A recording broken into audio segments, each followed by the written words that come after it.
সৌদিতে দুইটা ভিসা হচ্ছে, একটা হচ্ছে ফ্যামিলি ভিজিট ভিসা আর একটা হচ্ছে ফ্যামিলি ভিসা। ফ্যামিলি ভিসা কাদের জন্য, ফ্যামিলি ভিজিট ভিসা কাদের জন্য, বা এই দুইটার মধ্যে পার্থক্য কি, এগুলো আজকের এই ভিডিওতে আমি আপনাদের মাঝে তুলে ধরবো।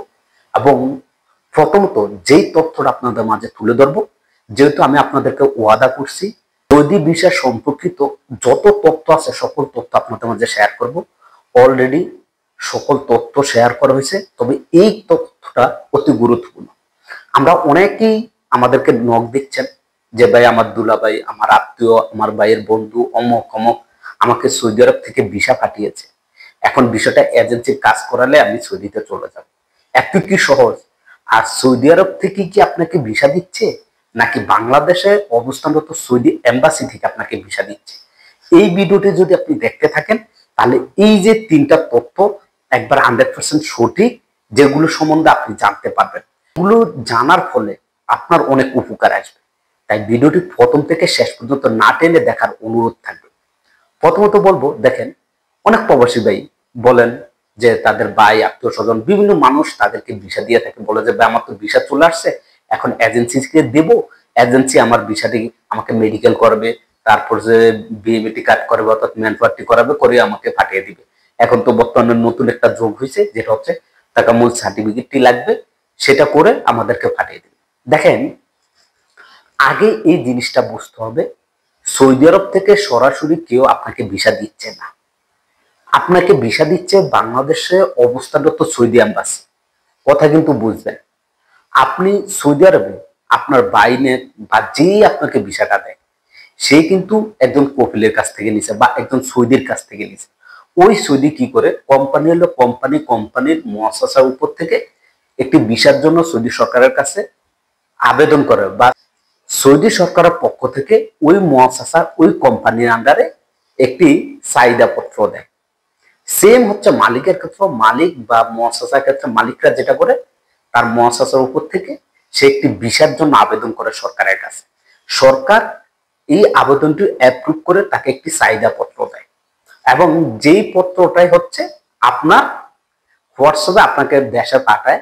কোনো একটি চাকরির ইন্টারভিউ দিবেন বা চাকরিতে জয়েন করতে যাবেন, তখন বলে যে আপনার ইউনিয়ন পরিষদ থেকে আপনাকে চারিত্রিক সনদপত্র, নাগরিক সনদপত্র এরকম নেয় না, এরকমই মনে করেন যে এটা একটা পেপার, যেটা হচ্ছে চাহিদা পত্র, যে ওই কোম্পানির ওই মালিকের এই পেশার বা এই পেশার নামে একটি ভিসার প্রয়োজন, যার জন্য তারা সরকারের কাছে আবেদন করছে। সরকারও তাদেরকে ওই চাহিদা পত্রটা ওই মুআসাসার ওই নাম্বারের উপর ওই ইয়েটার উপরে চাহিদা পত্রটা দেয়, ওইটাই আপনাকে বাংলাদেশে প্রেরণ করা হয়। যখন আপনি বাংলাদেশে ওইটা প্রেরণ করেন, প্রেরণ করার পর ওইটা আপনি কোনো এজেন্সিকে দেন, এজেন্সি ছাড়া কোনোভাবে কিছু করতে পারবেন।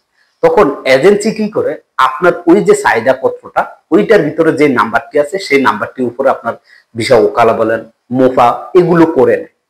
এরপরে কাজ হচ্ছে কি, এজেন্সি আপনাকে মেডিকেল করায়।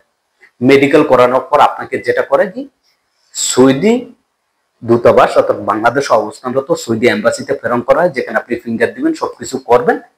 করার পর সেইখান থেকে আপনার ভিসাটি স্ট্যাম্পিং হবে এবং ভিসা লাগবে। এছাড়া বিশ্বের যে কোনো দেশে বলেন, আপনি ভিসার জন্য আবেদন করলে ওই দেশ আপনাকে ভিসা দেয় না। যেই দেশে আপনি ভিসা নিচ্ছেন সেই দেশ কিন্তু আপনাকে ভিসা দিচ্ছে না, সে একটি চাহিদা পত্র দিছে। ভিসা দিবে কে? আমার দেশে যে এম্বাসি কর্তৃপক্ষ আছে সেই এম্বাসি আপনার সবকিছু যাচাই বাছাই করবে, আপনার মেডিকেল সবকিছু ঠিক আছে কিনা, ফিট আছে কিনা, তারপর আপনার কোনো ধরনের সমস্যা আছে কিনা, ফিঙ্গার আছে কিনা, সবকিছু তারা যাচাই বাছাই করে তারপর এম্বাসির পক্ষ থেকে আপনাকে ভিসা দিবে। সেটাই হচ্ছে অরিজিনাল ভিসা, যে ভিসাটি আপনার পাসপোর্টে লাগানো থাকে, ওইটাই হচ্ছে অরিজিনাল ভিসা। আশা করি বুঝতে পারছেন। এখন তো আবার নতুন একটি কাজ, যেটা হচ্ছে আপনার মেডিকেল সবকিছু কমপ্লিট হলে আপনার বিউটি কার্ডের জন্য আবেদন করে। বিউটি কার্ডটি হয়ে গেলে যেটা করে কি, টাকামূল সার্টিফিকেট অর্থাৎ আপনার দক্ষতা, কাজের দক্ষতার সার্টিফিকেট, সেটা নেওয়া হয়। এরপর আপনার টিকিট কাটে আপনাকে সৌদি হলে সৌদি বা অন্য দেশ হলে অন্য দেশ আপনাকে পাঠিয়ে দেয়। আশা করি বুঝতে পারছেন। এটা নিয়ে আপনাদের অনেকের দ্বিধাদ্বন্দ্ব থাকতে পারে, সেটা ক্লিয়ার হয়ে গেছে। ভিডিওটি বেশি বেশি করে শেয়ার করবেন, অতি গুরুত্বপূর্ণ আপডেটগুলো আপনাদের মধ্যে শেয়ার। ফ্যামিলি ভিজিট ভিসা এবং ফ্যামিলি ভিসা, এই দুইটার মধ্যে পার্থক্য কি?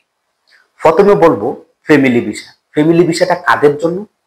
এইটা হচ্ছে গিয়ে সৌদি আরবে বসবাসরত হাই কোয়ালিটির যে সকল লোক আছে, যেমন ডাক্তার আছে, ইঞ্জিনিয়ার আছে, শিক্ষক আছে, পাইলট আছে, এরকম বেশ কিছু বড় বড় কাজে নিযুক্ত যে সকল কর্মীরা আছে তাদেরকে ওই সরকারের পক্ষ থেকে ফ্যামিলি ভিসা দেওয়া হয়। আর এই ভিসাটি সৌদিতে আসার পর ওই তাদের ফ্যামিলিরও কিন্তু আকামা হয়। ওই ফ্যামিলি ভিসা আসার পর তাদেরও কিন্তু ইকামা হয়। আপনার যেরকম একামা প্রতি বছর বছর, তাদেরও নির্দিষ্ট কোনো ডেট নাই যে 1 বছর থাকতে পারবে, 3 বছর থাকতে পারবে। ওরা ওই ফ্যামিলি ভিসা আনার পর যতদিন থাকতে মন চায় থাকতে পারবে, শুধুমাত্র বছর বছর সৌদি সরকারকে টাকা প্রদান করে। এবং ওই যে ফ্যামিলি ভিসা, যেটা অরিজিনাল ফ্যামিলি ভিসা, যেটাতে আসার পর ওই ব্যক্তি যেটা করবে, সৌদি আরবের সকল ধরনের সুযোগ সুবিধা পাবে, বড় হজ করতে পারবে, এবং কি সৌদিতে তারা চাইলে এখানে যে সন্তান আছে তাদেরকে এই দেশে স্কুলে, কলেজে, ইউনিভার্সিটিতে ভর্তি করাতে পারবে, পড়ালেখা করাতে পারবে। মানে এই বিষয়টা অনেক সুযোগ সুবিধা আছে। কিন্তু আমরা যারা সাধারণ প্রবাসী আছি তাদের জন্য কি? তাদের জন্য হচ্ছে গিয়ে ফ্যামিলি ভিজিট ভিসা বা ফ্যামিলি জিয়ারা ভিসা যেটা বলি, যেটা আমরা ভিজিট হয়, জিয়ারা মানে ভিজিট, এই ভিজিট ভিসাটা এইটা কি কোথায় থেকে হয়? আপনি আপনার একামার উপর অনলাইনে যেই ই ভিসা আছে সৌদি, সেখানে আপনি আবেদন করেন ভিসার জন্য। তারপর আমার দেশে থাকা যে সৌদি এম্বাসি আছে তারা আমাদেরকে এই ফ্যামিলি যে ভিজিট ভিসা আছে বা ফ্যামিলি জিয়ারা ভিসা বলে, সেইটা সেই এজেন্সির পক্ষ থেকে সবকিছু কাজ কমপ্লিট করে, সৌদি এম্বাসির পক্ষ থেকে আমাদেরকে ভিসাটা দেওয়া হলে সবকিছু কাজ কমপ্লিট করে আপনি সৌদিতে চলে আসেন। এরপর আপনার ফ্যামিলি, আত্মীয় স্বজন, ভাই যেই আছে না কেন তাদেরকে নিয়ে আসেন, এবং আপনাদেরকে যে সুযোগটি আগে ছিল যে 1 বছর অর্থাৎ 365 দিন আপনি থাকতে পারতেন, মেয়াদ বাড়িয়ে বাড়িয়ে আপনি 1 বছর থাকতে পারতেন, এখন সেটা কিন্তু হচ্ছে না। সেটা হচ্ছে কি, বাংলাদেশ অবস্থানরত সৌদি এম্বাসি সর্বোচ্চ 90 দিন এবং সর্বনিম্ন 30 দিনের ভিসা দিচ্ছে, এর উপরে দেয় না। পরবর্তীতে যদি দেয় সেক্ষেত্রে আমরা আপনাদেরকে জানাবো। এবং এই যে ফ্যামিলি ভিজিট ভিসা বা জিয়ারা ভিসা যেটাই বলেন, এই বিষয় যদি আপনি সৌদিতে আসেন, আপনার ফ্যামিলিকে আপনি সৌদিতে নিয়ে আসেন, সেক্ষেত্রে আপনার ফ্যামিলিরা চাইলেও আপনার সন্তানকে এই দেশে মাদ্রাসায় ভর্তি করাইতে পারবেন না, কেননা আপনার 1 বছর উপরে আর এখানে থাকতে পারবেন না। দ্বিতীয়ত আপনারা কিন্তু বড় হজ করার এখানে সুযোগ পাবেন না। এবং আরো অনেক এরকম ফেসিলিটি আছে যেগুলো ফ্যামিলি অরিজিনাল যে ফ্যামিলি ভিসা, সেই ভিসার যে সুযোগ সুবিধা পায়, সেটা আপনি আমি যেই ফ্যামিলি ভিজিট ভিসায় আমরা আনবো, সেই ভিসাটাই না আমরা সেই সুযোগ সুবিধাগুলো পাবো না। এটাই হচ্ছে ফ্যামিলি ভিসা, যেটা অরিজিনাল ফ্যামিলি ভিসা, সেটার সাথে এই যে ফ্যামিলি ভিজিট ভিসা, এটা হচ্ছে জিয়ারা বিষয় বলে থেকে। আবার আমরা যেহেতু ফ্যামিলি আনি, আত্মীয় স্বজন আনি, ফ্যামিলি কেউ বলে, অনেকে ফ্যামিলি বলি যে ফ্যামিলি ভিজিট বিষয়। তো এটাতে আনলে আমাদের এই সুযোগ সুবিধাগুলো হয়, আশা করি বুঝতে পারছি। আজকের এই ভিডিওতে আমি আপনাদেরকে 3টা তথ্য শেয়ার করছি। আমার স্ক্রিনে দেখেন Saudi visa A to Z একটি প্লে লিস্ট আছে, যেখানে আমি সৌদি আরবের ভিসা সংক্রান্ত সকল তথ্য আপনাদের মাঝে শেয়ার করছি। মোফা বলেন, ওকালা বলেন, মেন পাওয়ার বলেন, মেডিকেল বলেন, মেডিকেলের সমস্যা, মেন পাওয়ারের সমস্যা, তারপর হচ্ছে এখন বর্তমানে যেই সমস্যাটা হচ্ছে আপনার তাকামুল সার্টিফিকেটে কাজের দক্ষতা, এবং ভিসা, কোন কোন ভিসা, কোন কোম্পানির ভিসা ভালো, কোন কোম্পানির ভিসা খারাপ, কোন কোম্পানি আসলে আপনার সুযোগ সুবিধা বেশি হবে, এবং ইত্যাদি, এই সকল তথ্যগুলো আমরা আপডেট দেওয়া শেষ হয়ে গেছে। এবং আজকের এই ভিডিওতে আমি আপনাদেরকে 3টা তথ্য দিয়েছি। একটি হচ্ছে ভিসা কোথায় থেকে হয়, সৌদি আরব থেকে ভিসা দেয় না বাংলাদেশ অবস্থান সৌদি এম্বাসি থেকে ভিসা দেয়। দ্বিতীয়ত ফ্যামিলি ভিসা এবং ফ্যামিলি ভিজিট ভিসার মধ্যে আপনাদের কি কি সুযোগ সুবিধা থাকবে আর এর মধ্যে পার্থক্য কি, সেগুলো আমি আপনাদের মাঝে তুলে ধরছি। ভিডিওটি ভালো লাগলে ভিডিওটি বেশি বেশি করে শেয়ার করবেন, যাতে করে আমাদের সকল প্রবাসী ভাইরা এই তথ্যগুলো জানতে পারে।